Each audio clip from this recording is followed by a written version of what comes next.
Imagine living in the poorest country in the world, where millions of people survive on less than $1 a day, and where something as simple as owning a bicycle can determine whether you eat or go hungry. This country exists, and it's called Burundi. Here, entire families live without electricity, without running water, and walking for hours is the only way to survive. This comes at a price, because here, life expectancy barely reaches 49 years. A country where a bicycle can save your life, but also take it away. Because in Burundi, the roads are among the most dangerous in the world. A danger that also lurks in its waters, where one of the planet's deadliest predators hides, or in its jungles. There are realities no one has ever seen. Sit back, open your eyes wide, and get ready, because what you're about to see is unlike anything you can imagine. In this new video from Uncensored World, you'll discover why a bicycle can be more valuable than a Ferrari, and what's almost never told about one of the harshest places on Earth. Let's get started. In the deepest heart of Africa lies a country where life doesn't follow the same rules as the rest of the world.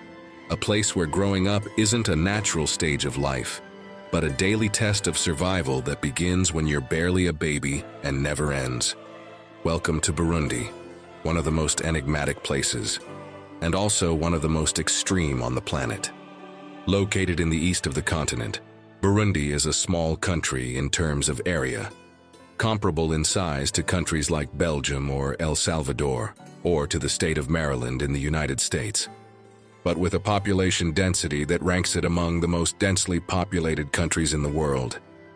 If a country like Mexico had the same population density as Burundi, it wouldn't have just over 130 million inhabitants.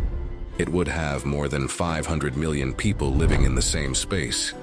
This reality puts constant pressure on space, but also on resources and food, making survival here not just difficult, but a daily struggle for every opportunity. Since in Burundi they have very little, and what little they have must be shared among many people. This extreme density is due, in large part, to the country's high fertility rates, as Burundi has an average of more than 5 children per woman, one of the highest birth rates in the world. A fact that is particularly striking when we consider that it has been considered the poorest country on the planet for decades. But this reality has a much harsher side, because while many children are born, not all of them live to see old age. Poverty, lack of resources, and limited access to healthcare claim thousands of lives, leading to another equally shocking statistic. In Burundi, life expectancy barely exceeds 49 years, one of the lowest on the planet. A brutal contrast between a rapidly growing population and a life that in many cases ends far too soon. There is no room for error here. More than 90% of the population depends on agriculture, which means that if it doesn't rain today, tomorrow, they don't eat it. It's that simple, it's that harsh. Many families live on less than $15 a month, an amount that in other parts of the world isn't enough for a single meal. But here must feed several people for weeks. That's why the rules change. Here you don't decide what you feel like eating, you decide if you can eat. And in a place where everything is scarce, any advantage, no matter how small, can change everything. And it is precisely from that need that some of the most surprising realities of this country are born. Because in Burundi there is something that, seen from the outside, seems almost impossible. The so-called human taxis. In some areas, these bicycles don't just transport goods, they also transport people. Men who carry other adults on makeshift structures, hauling them uphill or down impossible slopes, using their own strength to move what elsewhere would be powered by an engine. An image that may seem extreme, but here is part of everyday life. Because when there are no resources, the only option is to adapt. And in Burundi, that adaptation turns something as simple as a bicycle into a tool capable of moving entire lives.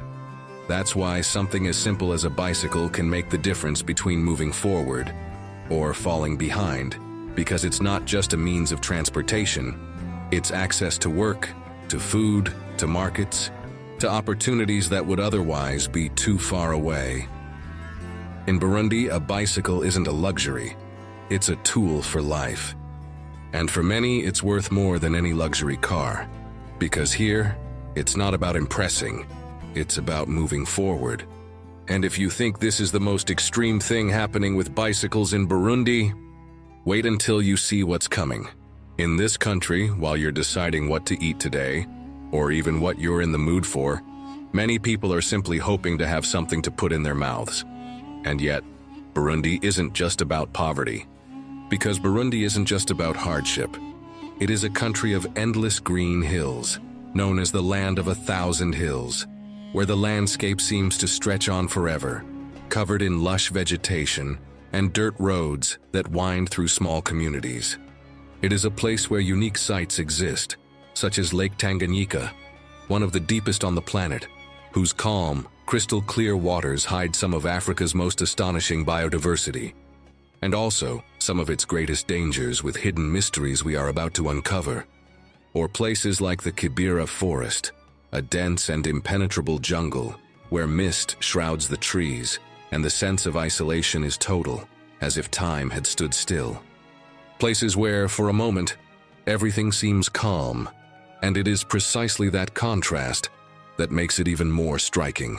Because here, beauty does not eliminate harshness. It coexists with it. Before we continue, on a scale of 1 to 10, what rating would you give this country based only on what you've seen so far? At the end of the video, we'll see if you stick with that rating, or if it changes completely once you discover everything that happens here. To truly understand life in Burundi, you have to go beyond the statistics and look squarely at its everyday reality.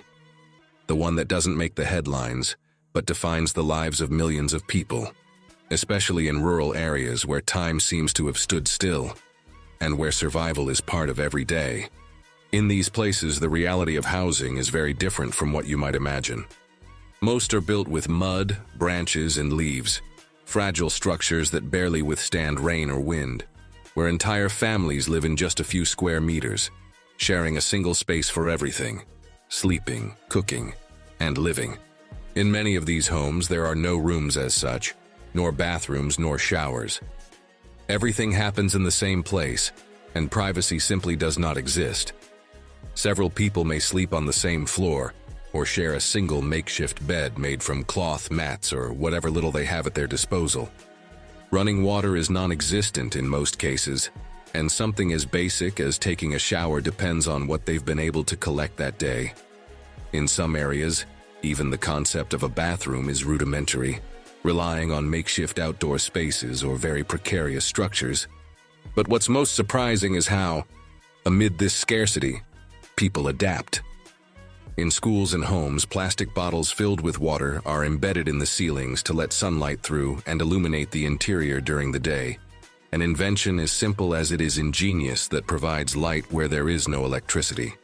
In other cases, they create makeshift solutions for cooking, storing water, or protecting themselves from the weather, using recycled materials or whatever resources are available. Because here, surviving also means inventing, adapt, and make the impossible possible every day. Here, the concept of home has nothing to do with comfort. It is not a place to rest, but a refuge where one can endure. A minimal space that allows one to keep going in an environment where everything requires effort. Access to water, something taken for granted in many parts of the world, here involves walking for hours, covering long distances under the sun, and carrying heavy containers that must be brought back home, becoming an essential part of their daily lives. That is why walking here is not an option. It is a necessity to stay alive. While in other countries technology makes life easier and reduces physical exertion, in Burundi, everything still depends on the body, on endurance, and on the ability to withstand extreme conditions. Because here, if you don't move, you simply won't survive. But within this harsh reality, there is something that changes everything. Something so simple yet so powerful that it can mean the difference between life and death. An object that in Burundi is worth more than any luxury, and can completely transform the fate of whoever possesses it. A bicycle, And we're not talking about a new or high-end bicycle. We're talking about old, worn-out bicycles, often without brakes, repaired over and over again just to keep them running. But here, that doesn't matter, because a bicycle allows you to carry more weight, transport water, food, or crops in less time, reach distant markets, access work, and, in many cases, simply see another day. It's the difference between moving forward or falling behind, between having an opportunity or having none at all. Because in Burundi, a bicycle doesn't represent comfort. It represents the future. And for many, having one isn't a luxury. It's the only way to escape poverty. In Burundi, even the most basic things can become extraordinary, and every decision, every journey, and every opportunity can have consequences that go far beyond what you can imagine. And that is precisely where one of the most striking realities of this country begins.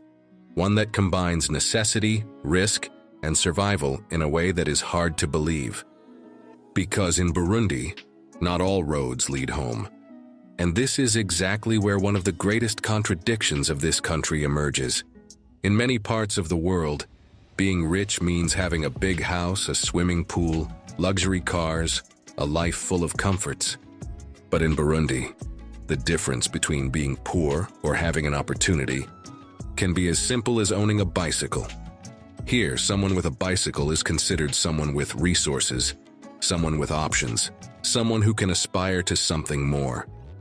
And although it may seem incredible to you, that small difference changes absolutely everything. A daily struggle that reveals the extreme inequalities in Burundi, where something as common as a bicycle becomes a true luxury. An object that symbolizes not only status, but hope.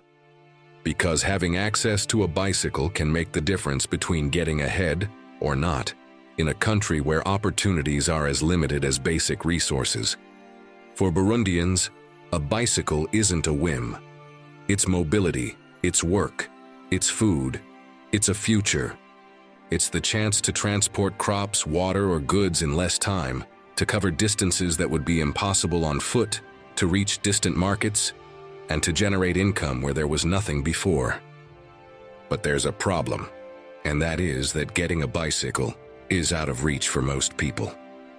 If many families here survive on less than $15 a month, and a bicycle can cost more than $100, that means a person would have to save for more than half a year without spending a single penny, just to be able to afford one. Something that, quite simply, isn't realistic. That's why those who have a bicycle have a huge advantage, but also a risk.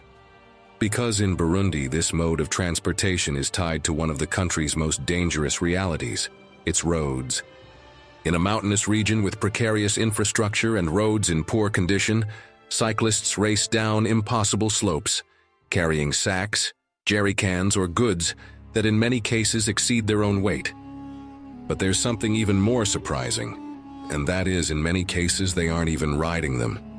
They push them for miles uphill, moving slowly along dirt roads, using the bicycle not as a means of transportation, but as a tool to carry more weight than a human body could bear on its own. Because here, a bicycle isn't always for going faster.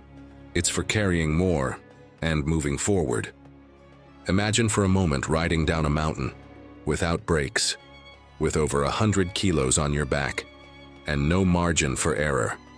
Because here, braking can be even more dangerous than not braking, since the weight can destabilize the bike or cause the tires to burst.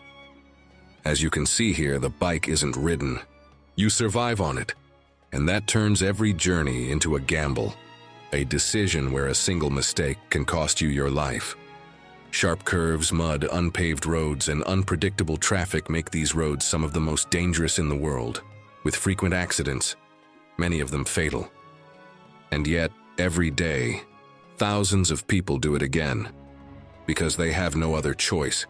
Some earn less than $1 a day risking their lives on these bicycles, while others, those who can't afford one, travel miles barefoot, carrying heavy loads on their heads, to earn even less. But there's something even more extreme. Many cyclists, to save effort, cling to moving trucks, letting themselves be dragged at high speed along roads full of dangers, a practice as risky as it is common, that turns every journey into a true game of Russian roulette. And although the authorities have tried to control this situation, necessity always weighs heavier.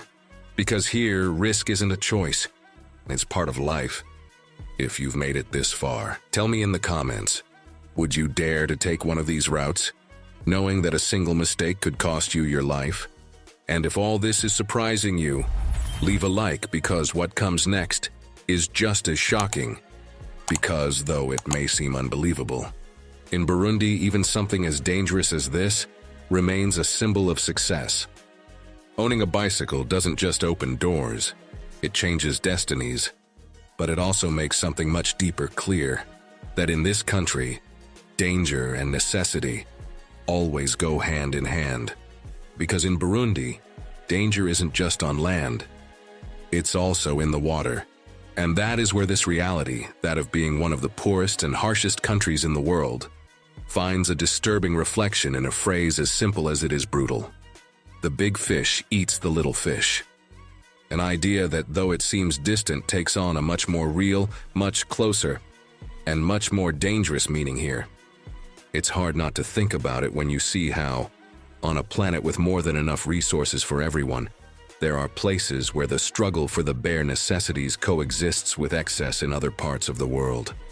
And in this country, few symbols represent this reality better than one of Africa's most feared predators, the Goliath tigerfish, a true river monster that inhabits the depths of Lake Tanganyika and has earned a reputation as one of the most voracious and lethal fish on the planet.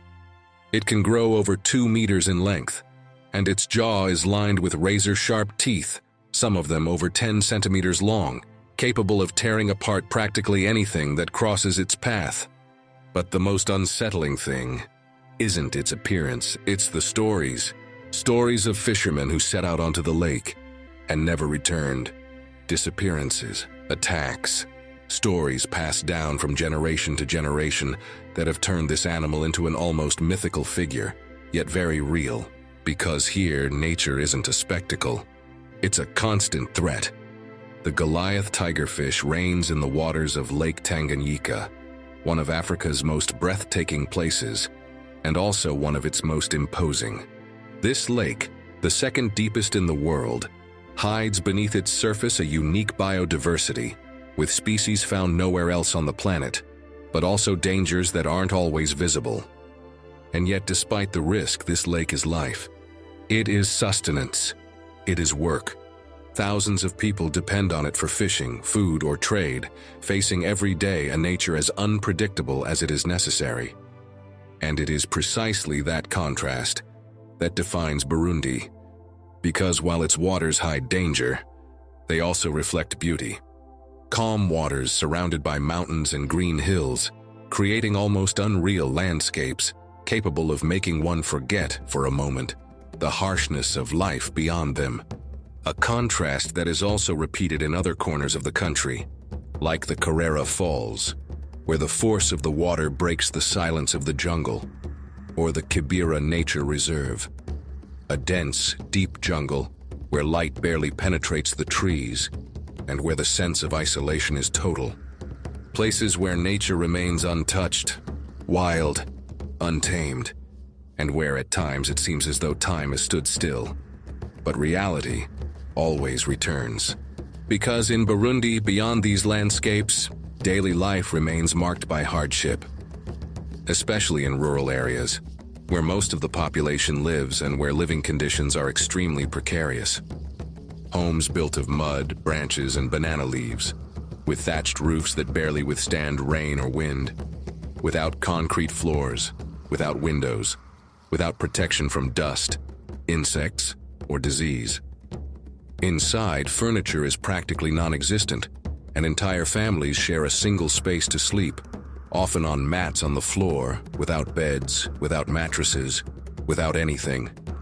The lack of electricity forces people to rely on kerosene lamps or simply sunlight, while access to drinking water remains a luxury for many, forcing them to walk long distances every day to obtain it. In this context, Even those who have some kind of job are forced to beg or barter for goods to get by, in an economy where money is often not enough, or simply doesn't exist. A system based on necessity, on adaptation, and on resilience.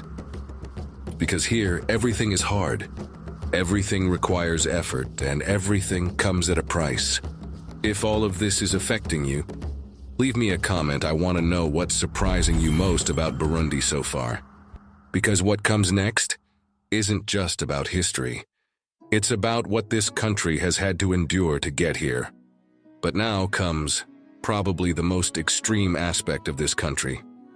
Because everything you've seen so far, the poverty, the struggle to survive, the constant risk, is no coincidence, nor does it happen by chance. Behind this reality lies a set of factors that have driven Burundi to the brink.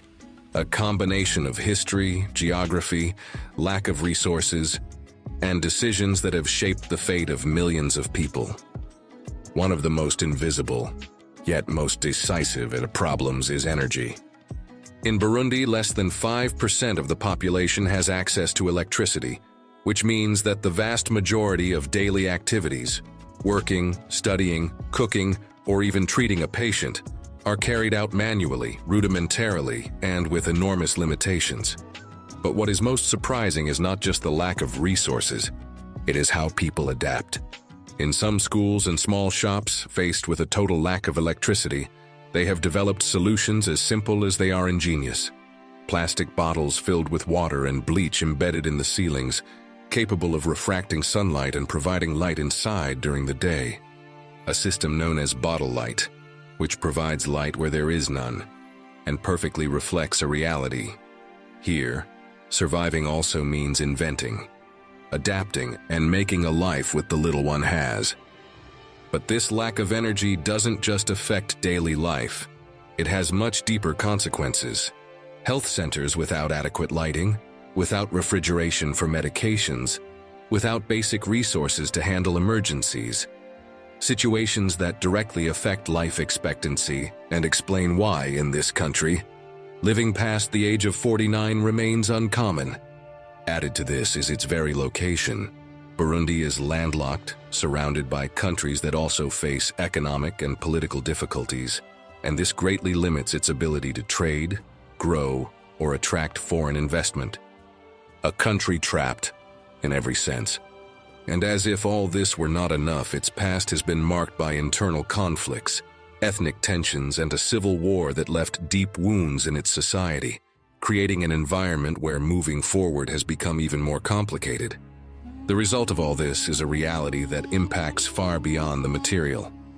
For years, Burundi has been considered one of the unhappiest places in the world according to international reports, a ranking that speaks not only of poverty, but of the difficulty of finding stability, well-being, or peace of mind in daily life. Because when every day is a struggle to survive, the space for happiness shrinks. And yet there is something that makes Burundi a unique country. Because amid all these difficulties, there is a wealth that cannot be measured in money.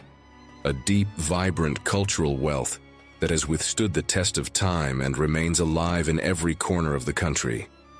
Traditions passed down from generation to generation, rhythms that tell stories, and symbols that for centuries represented the power of an entire nation. Like the drums of Burundi. For a long time, these drums were not merely musical instruments, they were sacred objects, symbols of authority and national identity, used in important ceremonies and directly linked to the king's power.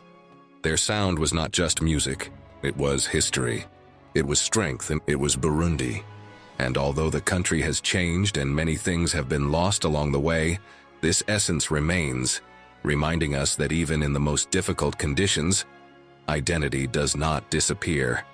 And it is precisely this blend of extreme hardship and resilience that defines this country. Because despite everything, something is beginning to change. In recent years, some international initiatives, improvements in education, small advances in agriculture and development projects are beginning to open up new opportunities, giving many people a small window into a different future. A slow change, fragile but real. and one that proves that even in one of the toughest places on the planet, there can always be hope. If you've made it this far, I want to hear your opinion, and after seeing this, I want you to tell me something in the comments. Do you think you could live like this, even if it were just for a week? What final rating would you give this country on a scale of 1 to 10? From Uncensored World, we sincerely hope that this country, which has endured and continues to face so many hardships, can soon find its way toward a more prosperous and happy future. May the strength and resilience of its people in overcoming adversity be rewarded with greater opportunities and well-being. We hope this journey through the mysteries and curiosities of Burundi has been as exciting for you as it has been for us. If you enjoyed this video and haven't subscribed yet, don't wait any longer. Subscribe now and click the bell icon so you don't miss the fascinating videos we release every week. Videos like this one that you can enjoy right now to discover another of the most fascinating corners of the planet. Don't miss out and discover the wonders this place has to offer.